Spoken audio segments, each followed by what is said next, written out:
Hello everyone, आज हम start कर रहे हैं क्लास 9th की आपकी हिंदी की वर्कशीट नंबर 87। डेट है इस वर्कशीट की 17 फ़रवरी 2021। आज की वर्कशीट में बच्चों आपके लिए एक पद्यांश दिया गया है और उससे रिलेटेड कुछ क्वेश्चंस दिए गए हैं। सबसे पहले हम पद्यांश को पढ़ते हैं। तुझको या तेरे नदीश गिरी वन को नमन करूँ मैं, मेरे प्यारे देश देह या मन को नमन करूँ मैं। किसको नमन करूँ मैं, भारत किसको नमन करूँ मैं। तो यहाँ पर जो कवि हैं वो भारत की विशेषताएं बताते हैं कि भारत इतना सुंदर है, इतना अच्छा है कि किसको वो नमन करे, वो बहुत ज़्यादा कंफ्यूज हैं। वो कहते हैं तुझको या तेरे नदीश, नदीश का मतलब जो पानी के स्रोत होते हैं उसको कहते हैं वो।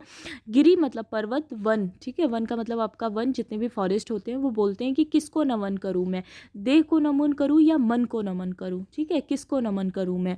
उसके बाद वो कहते हैं भारत नहीं स्थान का वाचक। वो कहते हैं कि भारत सिर्फ स्थान नहीं है, यहाँ पर मानवीयकरण किया गया है। गुण विशेष नर का है, ये एक मनुष्य की तरह है जिसकी बहुत सारी विशेषताएं हैं।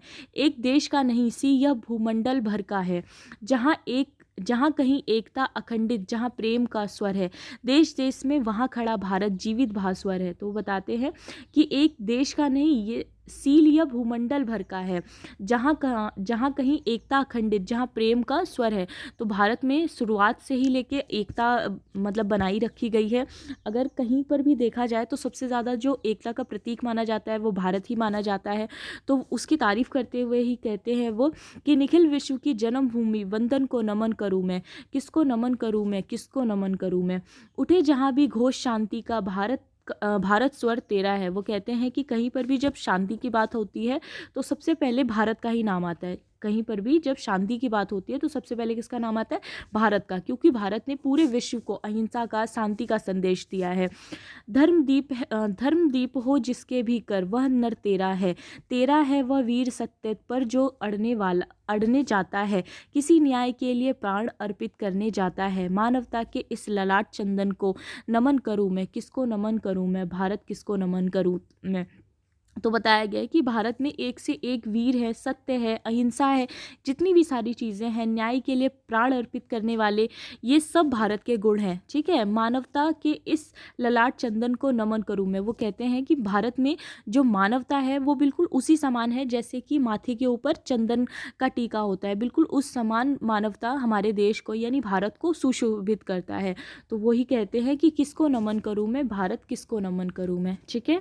उसके बाद आपके लिए कुछ आंसर दिए गए हैं। जैसे फर्स्ट है आपका गिरी शब्द का क्या अर्थ है, सही विकल्प के सामने सही का निशान लगाना है आपको। तो गिरी का मतलब होता है आपका पहाड़।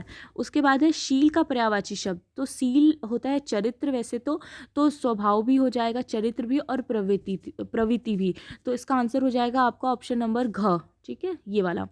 फिर है गुण नर विदेश खंडित शब्दों का विलोम लिखिए। तो गुण का हो जाएगा आपका दोष, नर का हो जाएगा मादा, आप नीचे से लिख सकते हैं, विदेश का हो जाएगा स्वदेश, खंडित का हो जाएगा अखंडित, ठीक है।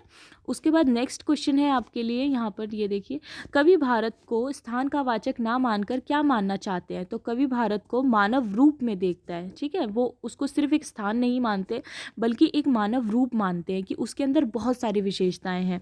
कवि संपूर्ण विश्व की जन्मभूमि किसे मान रहे हैं। तो